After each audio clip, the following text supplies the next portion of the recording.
Labdien visiem! Kāpēc mūsu topošais, kā baumo premjers Ašerādens ar kompāniju, tik ļoti vēlas notirgot Latvijas valsts īpašumus, Latvijas valsts mežus un Latvenergo šajā gadījumā kā pirmos?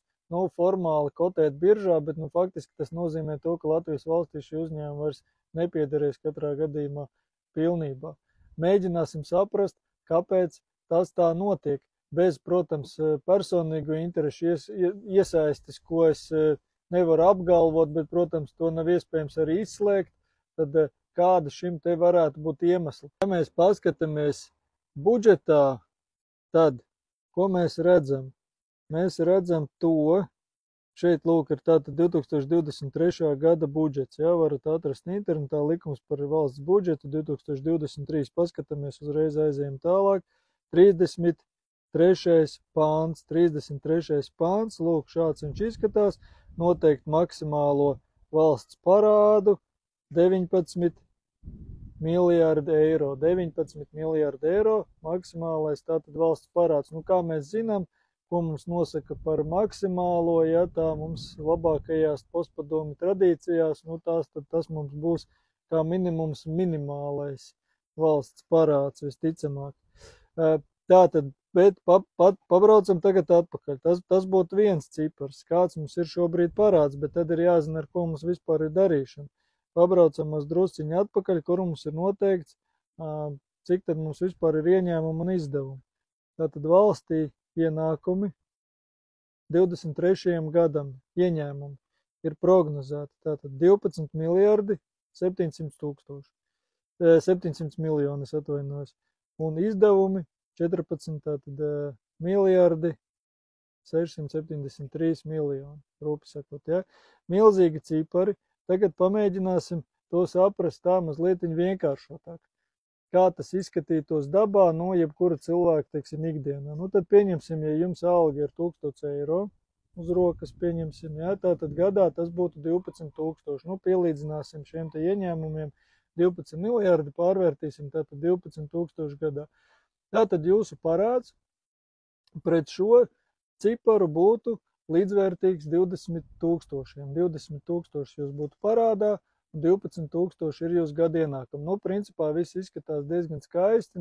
Jūs, teiksim, sākat dzīvot ekonomiskāk, ieņēmumi 12 000, izdevumus noturat uz 10 000, 2 paliek pāri, tad pamazām parādu nomaksājat, it kā viss izskatās skaisti. Bet nē, jūs pie tam vēl tērējat katru gadu vairāk, jūs iztērējat, tad katru gadu 14 000, jūs 2 000 iztērējat vairāk nekā jums ir alga katru gadu. Tātad jūsu parāds nevis samazinās, bet jūsu parādam vēl nāk klāt 2000 gadā, kurus jūs aizņematies klāt jau esošajam parādam, jo jūs tērējat vairāk katru gadu. Tā šeit sanāk. Un arī tas vēl nebūtu it kā nekas. Kredīti. Varbūt jūs, teiksim, investējat, remontējat savu mazu viesnīciņu vai kaut kādu īpašu automašīnu, ar ko pelnīt naudu vai vēl kaut ko, un tad vēlāk jums būs milzīgi ienākumi, viss atpirksies. Bet nē, šajā gadījumā pirmām kārtām mēs vispār pat nezinām, kur tā nauda tiek tērēta, par to būs kāds viens no nākošajiem video, piesakojieties uzreiz. Mēs pat īsti nezinām, kas ar šo naudu notiek, jo šo naudu aizņemas ļoti, ļoti šaura cilvēku grupa, kas pieņem lēmumus par šiem aizņēmumiem. Tas ir, pieņemsim, kā mūsu ikdienas situācija, iedomājieties, ka jūsu vietā pastāvīgi aizņemas jūsu kaimiņš. Jums ir jāatmaksā šis te parāds, bet jūsu vietā, neskatoties uz to, vai jūs to gribat vai negribat, jūsu vietā kaimiņš uzskata, ka vajag aizņemties vēl. Un jūsu kaimiņš arī šo te naudu faktiski tērē jums pat nezināmās lietās. Un viņš jums pasaka tēriņu, šogad viņš ir iztērējis 14 000, tātad, ir jāaizņemās vēl ar jūsu naudiņu nepietiek. Un kreditori jau sāk prasīt, ka, tomēr tos 20 000 arī vajag sākt atdot, tad kaimiņš saka, ka, tad rekur, jums ir automašīna, jums ir lauku māja, meža gabals, sākam pārdot mežu, kā Latvijas mežu, sākam pārdot jūsu aktīvus, kā jūsu automašīnu, pieņemsim, varbūt jūs ar viņu pelnat naudu, arī to sāksim pārdot, lai kaut kādā veidā nosaktu parāds. Un šeit veidojas diezgan līdzīga situācija, un ja mēs paskatāmies atkal atkal budžetā attiecībā tieši uz šiem diviem uzņēmumiem. Tad paskatāmies atpakaļ mazliet. Tātad 23. pāns, kas ir interesanti, kas iekrita acīs, protams, ka budžetā ir ierēķināts tā, ka no akciju sabiedrības Latvenergo 2023. gadā ieskaita valsts budžetā 129 miljonus eiro. Jā, 130 miljonus eiro nopaļosim ieskaita.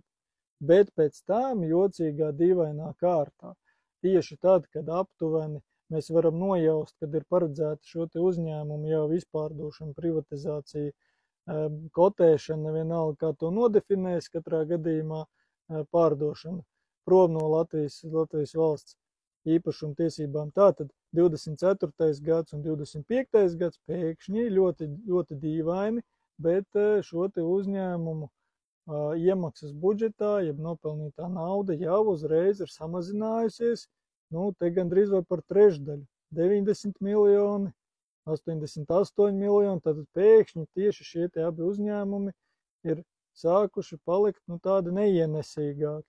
Un tieši otram uzņēmumam tieši tas pats notiekās Latvijas valsts mežiem. Latvijas valsts meži šobrīd ir plānots, ka ieskaita valsts budžetā 162 miljonus, un tad pēkšņi Latvijas meži 24. un 25. gadā sāk ieskaitīt 3 reizes vairāk, pat nekā 3 reizes mazāk. Tātad šeit 55 miljoni.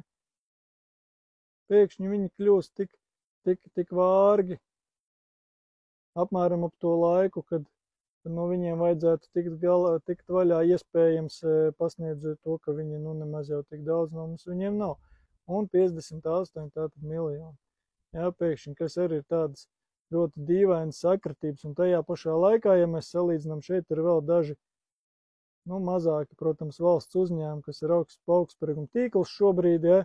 Šeit ir Latvijas Loto vēl norādīts, šeit ir Latvijas valsts rādio norādīts.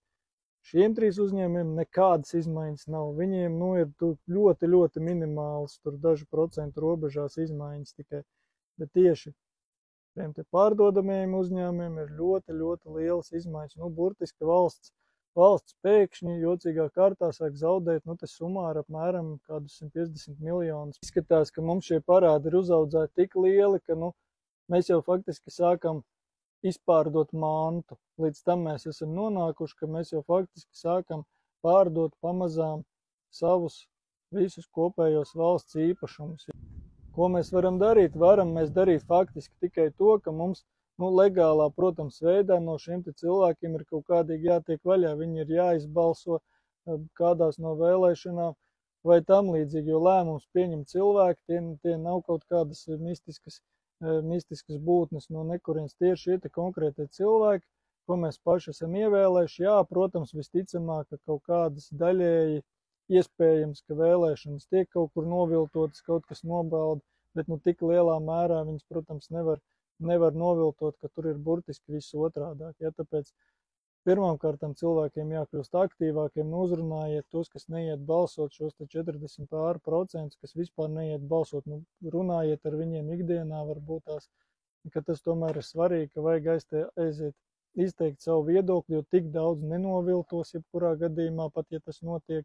Tie, kas joprojām baidās no jauniem cilvēkiem politikā, nebaidieties, es nezinu, kur vēl mums ir jānonāk, lai saprastu, ka, šie cilvēki, nemāk viņi vairāk valsti padarīt pelnošu, nemāk viņu vadīt. Šeit mēs esam nonākuši līdz valsts mantas iztirgošanai. Cik vēl tālu mums būtu jānonāk, lai saprastu, ka ir vajadzīga šī te mūsu vadītāju maiņa.